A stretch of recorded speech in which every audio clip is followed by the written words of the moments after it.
Inara dilaporkan ke Polda atas pasal 284 Bang. Katanya ada bukti CCTV. Kira-kira apakah buat untuk menjara Inara ke penjara? Kalau menurut dari Abang? Emang saya nggak terlalu ngerti masalah Inara ya, tapi kalau mau menjelaskan tentang pasal 284 itu saya bisa. Oke. Aku nanya dikit, emang Inara ini suaminya siapa? Gini Bang, Inara ini Penting mereka ini tidak nikah. Kalau masih berhubungan badan, dasar suka sama suka, itu yang bisa dilaporkan itu adalah suaminya. Itu pun dilaporkan oleh istri pria yang sudah bersuami itu. Gitu. Nah, atau kalau Inara punya suami, baru Inara bisa dilaporkan. Kalau masih pasal 284 ayat A, B, ya itu bisa yang dilaporkan itu suami yang dilaporkan oleh istrinya, atau sebaliknya istri yang dilaporkan oleh suaminya gitu. Nah, kalau istrinya melaporkan Inara karena gara suaminya tidak terbuka, justru Inara bisa melaporkan balik wanita itu gitu, bahwa kenapa dia pria itu maupun laki-laki wanita itu pencemar nama baik terhadap dirinya, dan pria itu bisa dilaporkan penipuan gitu, mungkin menidurin Inara dan dia mengaku masih lajang gitu. Bang. Tapi pidananya nggak ada karena mereka tidak menikah resmi. Kalau ada surat, nah, itu pun kalau bermanfaatnya buat suaminya, misalnya mengatakan dia itu adalah duda, tidak dalam ikatan perkawinan, nah bisa dilaporkan pemalsuan surat, misalnya tanda tangan surat izin menikah, atau menggunakan surat palsu bahwa dia adalah duda bercerai atau duda tinggal mati. Oke, Bang, tapi kan baru-baru ini pengakuan dari suaminya yang melaporkan ini bahwasannya dia sudah menikah sama Inara. Nah, itu namanya laki-laki goblok. Ya, betul nggak? Kenapa dia udah nikmati perempuan nggak pakai ngaku-ngaku, maunya nggak usah ngaku, ya nggak? Apa berarti dia ini marah sama Inara, nah, ingin membongkar rahasia Inara. Ini namanya cemen. Ya harusnya kalau kamu diam rahasia, diam, kamu aja yang masuk penjara, jangan Inara ikut-ikutan juga gitu. Tapi kan ini mungkin dia berbicara ini akhirnya karena setelah viral oleh istrinya dibuka terus bukti-bukti. Ya, saya yakin mungkin Inara udah meninggalkan laki-laki ini nggak mau ditinggalin, dia menarik-narik supaya Inara terseret-seret gitu. Gitu aja. Jadi berarti dengan pengakuan suaminya ini kalau udah menikah Inara bisa terseret nantinya, Bang? Menikah apa deh? Maksudnya kan dia sudah menikah, dia sudah menikah siri kan tidak tercatat. Dan tidak ada juga bukti-bukti dia berzina, hanya pengakuan dia sepihak. Berarti kan dia mau melaporkan dirinya sendiri dong. Ini samanya menjebak Inara gitu. Orang yang tidak menerima kenyataan hidup. Nah, pertanyaannya yang melaporkan isi sah dari yang berselingkuh ke Polda Metro Jaya dengan bukti-bukti CCTV diduga melakukan hubungan intim. Nggak bisa. Yang dilaporin suaminya aja yang dilaporin gitu. Kan itu pasal perzinahan itu kan kalau suaminya ini terang-terangan sudah dilarang masih melakukannya. Kalau suaminya anggap aja dia jajan kan, tapi berlandaskan cinta, suka sama suka kan? Kecuali Inara ada suami gitu. Tapi ini kan adalah laki-laki, bukan pelakor jadi dia namanya ini, tapi laki-laki hidung belang. Nah, laki-laki hidung belang ya silahkan kasih pelajaran istri yang suaminya yang punya bukti dengan Inara. Yang kau lapor itu suamimu, jangan Inara. Kalau Inara ini kan namanya dua janda, butuh perlindungan. Kalau ada laki-laki ngaku duda, ya enggak?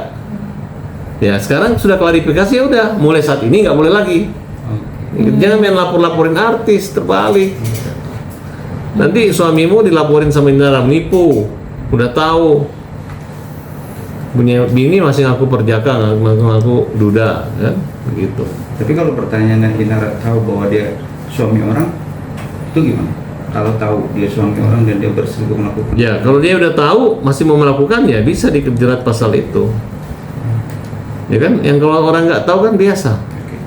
Ini kan beda-beda tipis antara kejahatan dan kenikmatan. Memang ada hukum yang mengaturnya gitu. Kalau dia tidak tahu, ya namanya orang kalau nggak tahu, berarti laki-laki yang bajingan, udah punya istri masih mau bohong, pacaran sama janda, habis itu ngaku kawin sama janda, kan lebih parah gitu. Harusnya dilindungi gitu kan, supaya kesalahpahaman ini terhindarkan. Berarti secara nggak langsung atas laporan istri saya Penjahatnya adalah laki-lakinya. iya berarti Kecuali laki-lakinya di rumah masak, baru datang Inara, datang ganggu. Ini di luar gitu kan. Dan mungkin jarang pulang, makanya istrinya juga jangan-jangan modus untuk memeras atau untuk mempermalukan Inara dengan buat laporan, dan kemudian nanti ujung-ujung damai dengan kompensasi. Kalau misalkan pasal tersebut mungkin konsekuensinya seperti apa sih Bang kalau yang dijelaskan tadi pasal yang tadi sudah Ya, pasal itu kan pasal yang terkait dengan delik aduan. Nah, yang dimana hanya boleh dilaporkan oleh istri atau suami yang terikat perkawinan. Tidak boleh dilaporkan oleh LSM Hajar maupun LSM apa itu? Giat. Hanya boleh korbannya langsung, bisa dicabut. Ada daluarsanya 6 bulan. Nah, gitu. Tapi sudahlah, Bu, suaminya aja itu disuruh jaga burungnya, jangan macam-macam. Ya. Jangan terbang hinggap kemana-mana, mengaku seorang burung sebatang kara. Nah, karena kalau memang kebiasaan suami ibu seperti itu, tolong diawasi gitu. Dan Inara adalah barang laku. Tanpa suamimu juga banyak yang antri. Nah, kalau posisinya misalkan Inara melaporkan balik, bisa Bang dalam kasus Ya nggak bisa juga dong. Ngapain Bukan Inara? pokoknya, maksudnya dalam arti- Inara ngapain ngelaporin balik? Udah kamu nikmati juga suaminya orang kan? mungkin Anggap aja pencemaran ini kecelakaan. Kalau ada kerugian atau janji ya sini lapor Parat Abbas, kita gugat ya. Kita laporin, kita bilang kau janji apa? Janji rumah tepati gitu kan? Ini janji rumah orang mau, begitu udah ditidurin datang suruh istri ngamuk, akhirnya kan kasihan. Gitu. Tapi kan laporannya kalau nggak salah diterima oleh atau Polda daerah. Ya silakan aja kan, nanti kan kalau nggak terbukti kan banyak laporan yang diterima, tapi buktinya menyangkut bukti minimal saksi. Oke, buktinya malah video loh. Udah ada CCTV-nya, Bang. Ya, dari mana sumbernya? Mbak mungkin berarti kan jebakan dong sama Inara. Betul nggak? Masa direncanakan ada CCTV untuk berhubungan dengan suami orang? Berarti ada jebakan ini kan, betul nggak? Gitu. Sudahlah. Oh, kalau dapat pengacara Parat Abbas yang megang Inara mah tak bikin tenggelam mereka semua. berarti secara nggak langsung Inara nggak salah ya Bang di sini. Inara ini hanya apes, ingin mencari masa depan lebih baik, dapat pria berhidung belang. Di rumah ada harimau ya kan. Nah, makanya ini adalah untuk ketahuan di depan. Ini kan pelajaran. Kisah ini kan kisah hampir semua janda mengalaminya. Karena janda sangat menggoda, akhirnya suami orang pun ngaku duda. Ya kan? Nah, ini ada kehilapan. Makanya janda itu harus diumumkan, harus tahu. Jangan cari cowok di luar kampung. Kalau perlu cari kampung sendiri yang ketahuan statusnya. Oke? Makanya perlu jodoh itu jangan teman sekampung, jangan di kampung lain. Ya kan? Takutnya nanti terjadi hal seperti ini.